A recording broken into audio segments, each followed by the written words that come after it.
Price lord. ಶುಭ ಮುಂಚಾನೆ. ದಿನದ ವಾಗ್ದಾನ ಯೋವೇಲನ ಪ್ರವಾದನೆಯ ಗ್ರಂಥ 2ನೇ ಅಧ್ಯಾಯ 19ನೇ ವಚನ.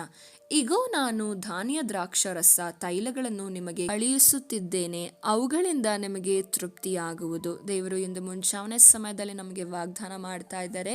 ನಮಗೆ ಏನನ್ನ ಆತನು ಕಳಿಸ್ತಾ ಇದ್ದಾನೆ ಅಂದರೆ ಧಾನ್ಯ ದ್ರಾಕ್ಷಾರಸ ತೈಲಗಳು. ಇವತ್ತು ನಮ್ಮ ಕುಟುಂಬದಲ್ಲಿ ನೀವು ನೆನೆಸ್ಕೊಳ್ತಾ ಇರ್ಬೋದು, ಅನೇಕ ಕೊರತೆಗಳಿದೆ, ನಮಗೆ ತೃಪ್ತಿ ಇಲ್ಲ, ನಮ್ಮ ಜೀವಿತದಲ್ಲಿ ತೃಪ್ತಿ ಇಲ್ಲ, ನನ್ನ ಕುಟುಂಬದಲ್ಲಿ ತೃಪ್ತಿ ಇಲ್ಲ, ಅನೇಕ ಅವಶ್ಯಕತೆಗಳು ನನಗೆ ಬೇಕಾಗಿದೆ, ಹಾಗೂ ಅನೇಕ ವಿಧವಾದಂಥ ಹೋರಾಟದಲ್ಲಿ ನಾನಿದ್ದೇನೆ, ಕುಟುಂಬದಲ್ಲಿ ಸಮಸ್ಯೆ, ಕುಟುಂಬದಲ್ಲಿ ಒಂದು ತೃಪ್ತಿ ಇಲ್ಲ ಎಂದು ನೀವು ಯೋಚಿಸುತ್ತಿರುವುದಾದ್ರೆ ದೇವರು ನಿಮಗೆ ವಾಗ್ದಾನ ಮಾಡ್ತಾ ಇದ್ದಾರೆ. ನಿಮಗೆ ಏನನ್ನ ಕಳಿಸ್ತಾ ಇದ್ದಾರೆ ಅಂದರೆ ಧಾನ್ಯ ದ್ರಾಕ್ಷಾರಸ ತೈಲಗಳು. ಇವುಗಳು ನಿಮ್ಮ ಕುಟುಂಬದಲ್ಲಿ ಆತನು ಕೊಡುವಾಗ ನಿಮಗೆ ಯಾವ ಕೊರತೆ ಆಗೋದಿಲ್ಲ. ಇವತ್ತು ಯಾವ ಕೊರತೆಯಲ್ಲಿ ನೀವಿದ್ದೀರಾ, ನಿಮ್ಮ ಎಲ್ಲ ಕೊರತೆಯನ್ನು ಯೇಸು ಸ್ವಾಮಿ ನೀಗಿಸುವ ಆತನ